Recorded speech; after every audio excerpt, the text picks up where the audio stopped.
Good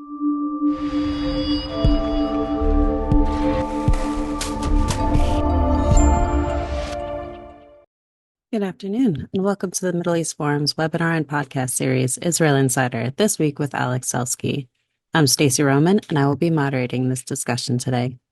We are pleased to have Mr. Alex Selsky, Senior Advisor to MEF's Israel Victory Project and lecturer at Hadassah Academic College, join us this week to update us on the latest events in Israel. Mr. Selsky will be giving us a briefing on the current situation in Israel for 15 minutes, followed by 15 minutes of Q&A from the audience. Should you wish to ask a question, please use the Q&A box located at the bottom of your screen to type your question. And with that, I will turn the discussion over to Mr. Alex Selsky. Thank you, Stacey. Good evening from Jerusalem to all our guests. As every week since October 7th, this week is also very difficult, and maybe even most difficult as on one hand, the IDF gradually leaves Gaza, and on the other hand, a day ago, actually yesterday morning, we were announced about the heaviest loss in IDF since the beginning of this war. After 21 soldiers were killed in collapsing of two buildings that they had to explode, and for some reason, after Hamas terrorists, they fired RPG, and it caused the explosive to explode before the planned time, and two buildings collapsed while 21 soldiers were inside, and it was a very, very, very tragic day. And 3 soldiers actually also were fell in the war at the same day in Gaza, not connected to this operation, but so overall it was a day with 24 soldiers who fell. And I must tell you that yesterday morning, Israel is not often, all the time, we get the information about the losses in the morning. And I must tell you that every Israeli, the first thing that he does in the morning is, this fear, this horrible anticipation to see more soldiers, more publication about soldiers who fell. There is a procedure that the army first has to announce to the families, and only then the publication is allowed. So it happens always in the morning, early in the morning. So this fear to come up, to wake up, and this fear of more losses is something that we live with since the war began, and this week it was the hardest.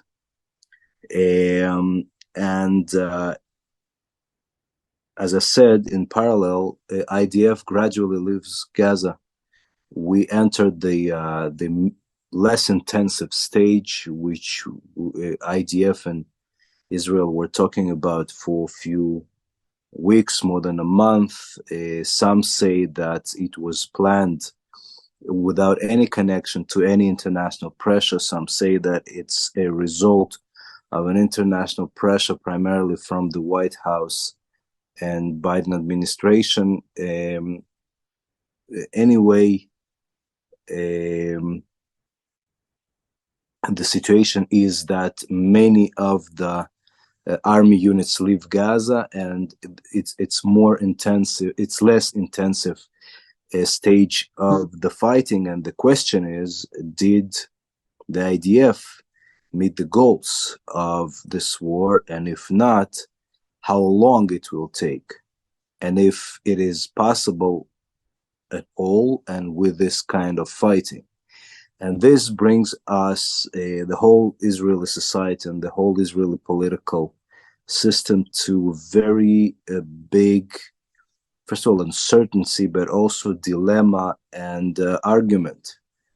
The first argument and dilemma is, should we continue fighting and not stopping for a deal to bring the hostages? If we stop for bringing the hostages, if we stop for a deal, we will be able to renew the fighting in a way that will bring us victory. New negotiations were renewed with Hamas through Qatar and Egypt. And so far, Hamas just rejects everything. They demand full ending of fighting in Gaza and full withdrawal from Gaza, and even commitment that Hamas will stay in power. And definitely Israel doesn't agree, even if the Israel position is that even if we stop, even for 1 or 2 months, it doesn't guarantee any full stop of the fighting until we will fight until the end, until victory. What is the victory? Also very big dilemma in Israel and very big argument. And also there is a very big international pressure, and the highest pressure that also we saw this week is the pressure of the White House concerning the demand from Israel, from the government, to progress toward the two-state solution. Now, Netanyahu, in a call with Biden, Netanyahu says that he didn't admit and didn't commit and didn't declare that he's willing even to think about a Palestinian state, that he's against it. We see information presumably coming from the American side claiming that Netanyahu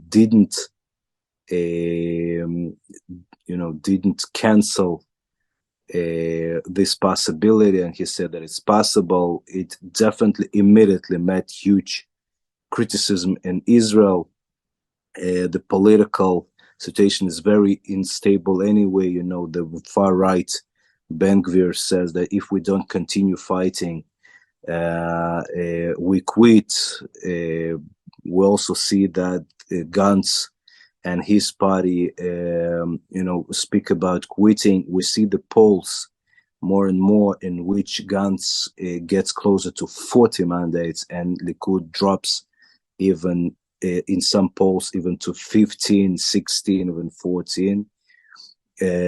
And definitely some in the more center speak about elections. Netanyahu definitely speaks that there is no good time for elections. Lieberman is surprised this week, claiming that this is not a good time for elections, even though he almost twice his size. He's at 10 mandates now in the polls, but he says that this is not the time for Jewish wars.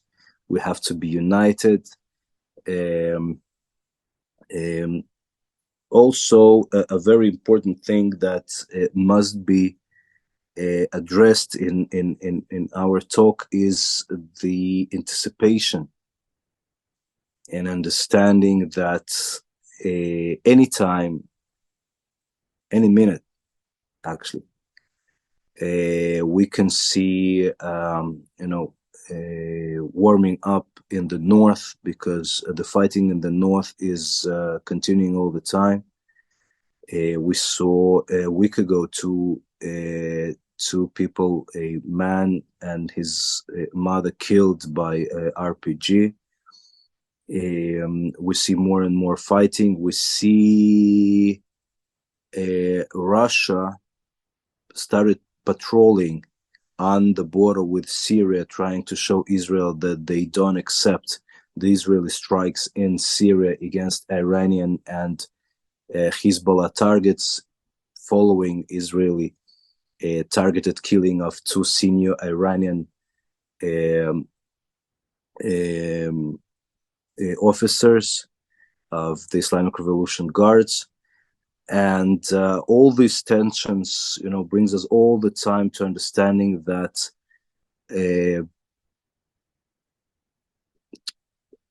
I think that majority of people understand that at some stage, in an hour or in a month or in a few months, we'll meet a war in Lebanon.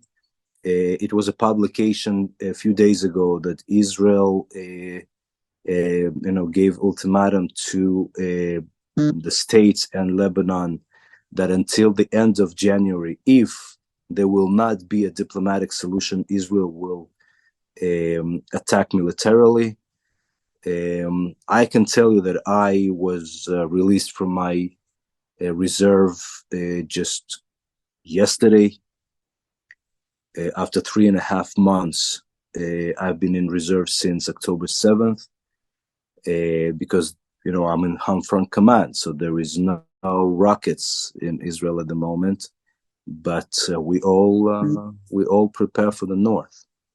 And we wait to be called for the north because we understand that it's a possibility.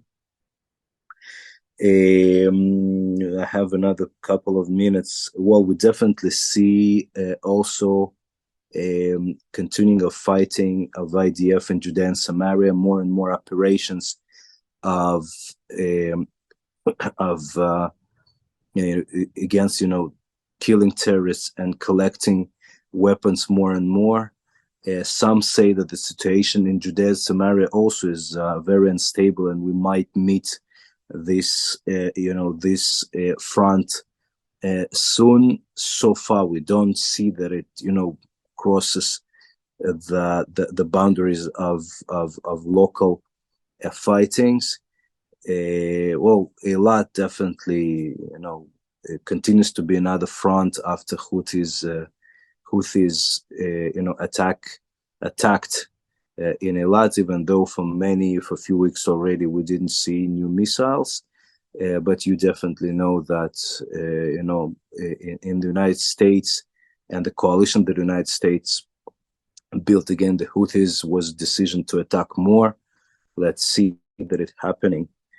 And more also, as I told you, more and more within Israel, arguments and dilemmas. Okay, what we do in Gaza after the war? Some say, well, let's first see that we get there, that we will be able, to exterminate Hamas eventually. And if yes, what will be the arrangement? Now, there are many proposals that run. One of them is ours of the Middle East Forum, and the Israel Victory Project will work with former chairman of the Knesset Committee for International Affairs and Security, Tzvi Hauser, who presented his plan in our Israel Victory Caucus 2.5 weeks ago, speaking about no entrance to Palestinian Authority,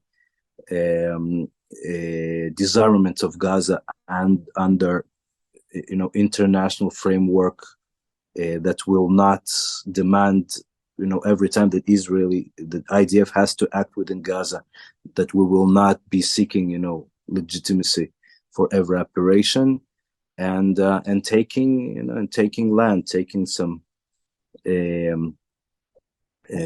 perimeter of, let it be 1 or 2 kilometers. Let's see. So far, it will take time. We see that it will take time to do that. So, to ask the questions that we put in the title of this talk, is Israel winning in Gaza? Definitely not at the moment. At the moment, we don't see it. We see that Hamas still standing. Hamas demands and negotiates very hardly on the deal about hostages. So if really IDF stays in its in this less intensive stage, it will take a long time to meet the goals. And these dilemmas of what will be then, how it will be, will we bring the hostages and will be able to continue the war? Will it be war in the north? all these dilemmas, I think, will continue to meet us in the following weeks as well, and maybe nobody knows, it will, that things will change and explode every moment. That's, I think, the major things. The title overall is Uncertainty, Hard Dilemmas, and No Goals Met so far. Your questions, please. All right, thank you so much. An anonymous attendee asks, can you please explain the need for Israel to hold the Philadelphia corridor? The Philadelphia corridor is actually the border between Gaza and Egypt. Okay, if you just look at the map, Gaza has two borders, with Israel and with Egypt, through the border that takes into the Sinai, and this border is Philadelphia corridor. Why we call it corridor? First of all, because there is an entrance, there is a checkpoint that enables exit and entrance. At the moment, we have a very heavy humanitarian crisis because full majority of Gazans went south to Rafah, which is the most southern city, sitting on the Philadelphia, very close to the checkpoint, and Egyptians don't let them leave. Israel continues to fight, going to the south into Khan Yunis at the moment. Khan Yunis seems to be one of, this is like the second southern city in Gaza if you look at the map. And it's very central, having and keeping a major infrastructure of Hamas. We know that many of the hostages were kept in Khan Yunis. We know that many of the leaders of Hamas hide in Khan Yunis. Apparently, many of them escaped to Rafah. At the moment, Rafah is heavily overpopulated because of all those who run from the north. And the big question, militarily, if Israel will be able, a week ago, people asked if Israel will be able to fight within Khan Yunis, and we see that Israel does. And the biggest question now, if IDF will be able to go into Rafah and trying to, fight there, because definitely many Hamas leaders now will hide within Rafah because it's the easiest way, and surely many of the hostages are there. And if IDF will be able to fight within Rafah, having all the pressure and criticism of humanitarian crisis, because it will, and it is, a humanitarian crisis within Rafah, and the what you hear about, the need to control the Philadelphia, speaking about, controlling this border, because much of smuggling is going through Philadelphia with, underneath, and Egypt doesn't do the job well. Well, we have all the reasons to believe and know that they want, because they don't want Hamas in Sinai. But on the other hand, I don't think they have a big problem that Hamas will be, having weapons within Gaza. So I don't think that, we know that Egypt doesn't do enough to prevent the smuggling of the weapons. So if we want to disarm Gaza, it's not only to disarm from what there is now, it's also to prevent the armament in the future. And one of the major things to prevent it is to prevent the smuggling and the entrance of weapons from Sinai, from Egypt. And for that, we definitely have to control the Philadelphia, definitely from inside, to prevent all the smuggling and all the disarmament. Thank you. On that note, Steve mentions the problem with anything less than total victory is verging on third part is dependent on third party enforcement of ceasefire terms. How well has this worked in the past? Can you please explain the question? How well, what worked in the past? The ability of Israel to stand the pressure? No, depending on a third party enforcement of ceasefire terms, if Israel wasn't able to achieve total victory.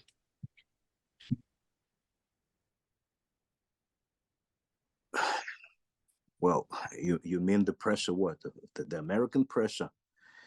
I don't exactly understand. If you mean the American pressure, it's a very big question if we can stand the American pressure. Some will say that we cannot, and some will say that we must. I think we must. And if you're talking about the mediators that work to mediate in the deal, like Qatar and Egypt and some of the Europeans who try to help. Again, some will say that this is that Qatar plays a bad role because of the connection to Hamas, but on the other side, many will say that but that Qatar plays a very important role because they do have this connection to Hamas, and they actually succeeded to bring the previous deal. The pressure on Israel is, if you ask me, my opinion, I don't think that the pressure is big. I think that the pressure of Biden is more for the internal American political needs and more of local political lip service than real pressure. And I think that Israel can stand this pressure and must stand this pressure. And we just don't have another choice. We just don't have another choice. Guys, if we don't stand the pressure, I mean, if we don't win this war, October 7th, we'll miss it. Sorry for my language. Okay? Because what Hezbollah can do in the north is 10 times October 7th. And if we don't fight them, despite the pressure, despite the understanding that it will be the hardest war and whatever we had in the south will miss it, yeah, in comparison. But we must do it, because if we postpone it and we back to Hezbollah in 5 years after Iran primarily after Iran assumably might have nuclear weapon, being much more aggressive, giving much more weapon, and Hezbollah will be much more ready, choosing the timing. We are ready now. We're mobilized. We're angry. We must stand every pressure and do whatever we believe we must to achieve victory. Either it's in the south or in the north or in Judea and Samaria. We don't have another choice. And I really hope, and we all really hope, that the government will stand the pressure, including the internal pressure. Because in Israel, many say, listen, we must return the hostages and end the war. I'm definitely in favor of, and I want to return all the hostages, but we cannot stop. We cannot stop, because not winning meaning losing. Now more than ever. Right. I believe the question was more along the lines of, who's going to enforce the disarmament of the Gaza Strip of Hamas? We. What do you mean? So you can't rely on a third party. That was the question. No, who can we rely on? Whom? Arab states, come on. Europeans, come on. Americans, with all due respect, doing what? Sitting within Gaza, sitting on Philadelphia, sitting within Khan Yunis and fighting Hamas? I don't see it. So what third? Whom Who except us will do that? Yes, we need the pressure on Egypt. Yes, we need the pressure on Hezbollah. Yes, we need the pressure on Iran. Yes, we need the pressure on Russians. We need the international pressure. But after all, sitting and really fighting to avoid the smuggling of weapons, it's only idea. Absolutely. And pressure might be, by the way, economical and political and legal. Just take the paper, the policy paper that Middle East Forum Israel and Israel Victory Project issued in the beginning of 2023 about the disarmament of Gaza. Read it, and you will have all the program. We did it. We put it to the National Security Council in June. And what they said, no need. Everything is under control. We saw the control.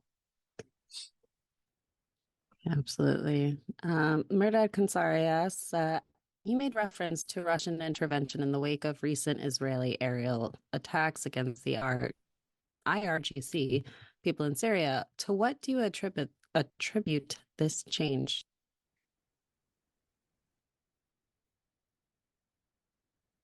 Well, Russians have interests in Syria, and Russians have interest in Iran. So for them, definitely Israel being openly active in Syria is something that they, it hurts their control and hurts their powers. So they definitely, I think, also under Iranian pressure, try to stop Israelis from attacking. If they do it honestly to stop Israel, or only to show to their partners, Iranians, that they do it, I don't know. If you ask many people, they will tell you that Russia cares for Iran much less than they show. But things change, Russians need Iranians for the war in Ukraine. Russians need Iranians for, as part of the alliance with China. I don't know. I don't know to what extent Russians will really be active. I believe that not so much, but we don't predict things anymore. Everything, things happen. Absolutely. So an anonymous attendee, sorry, I can't speak today, would like to know more about the issues within the government right now. They're reading elsewhere about the political dispute. How wide is the cleavage in policy terms? How would you evaluate the opposition to the present government? Would this opposition outright favor or accept things like retaining Hamas in power, a merger of Hamas and Fatah, or the PA? A process towards a two-state solution that includes Hamas, for example, in exchange for a return of more of the kidnapped Israelis, or policy differences more about just different means to mutually agreed goals or different personnel? Boy, it's a very, very good question, and it's a very big question, and we have, another minute? As in every politics, it's very hard to know what is the real ideology and what is a political, what is trying to explore opportunities politically. Because, for example, if Gantz now will understand that he can go to elections and get 40 mandates, I think that he will find a claim to claim, and it can be anything. If he really means it, and if when he becomes prime minister, he will, do different. We know that politics don't work like that. We know that opposition criticizes coalition and then comes to power and does the same. A very little example is, the dismantling of Khan el Ahmar, a Bedouin settlement next to Jerusalem, that, all the previous government, when they were in opposition, they shouted and, criticized Netanyahu that how come, and then they came to power, including Bennett and Lieberman, and nothing was done. So at the moment, I don't think that I think that eventually at the moment, majority thinks the same. I don't think that anybody in Israel today really believes. I don't speak about the far left. I don't know if it exists today. But I think that the full majority is against the Palestinian state.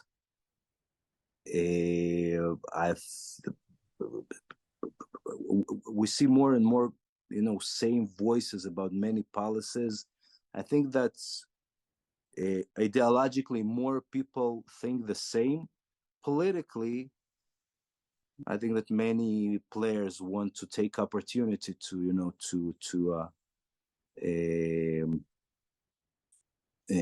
to grow. And and many understand that if they go now to elections, that they will grow. If it's right to do it now before possible war in Hezbollah, I think that many understands that not. And I hope that they think so, that they ideologically understand that we cannot afford Jewish wars now if we go to war in the north. So I really hope that all these voices are more responsible than we might think. But again, as answering to the previous question, to tell you that we know that tomorrow someone will not take decision to say no, let's go to election because that's my opportunity to make 40 mandates or to finally to take Netanyahu down. I don't know. All right, well, thank you so much. We've come to the close of our webinar and podcast. Alex, thank you for taking time to update us this week. Thank you. And to our viewers, thank you for joining us, and I hope you have a wonderful day.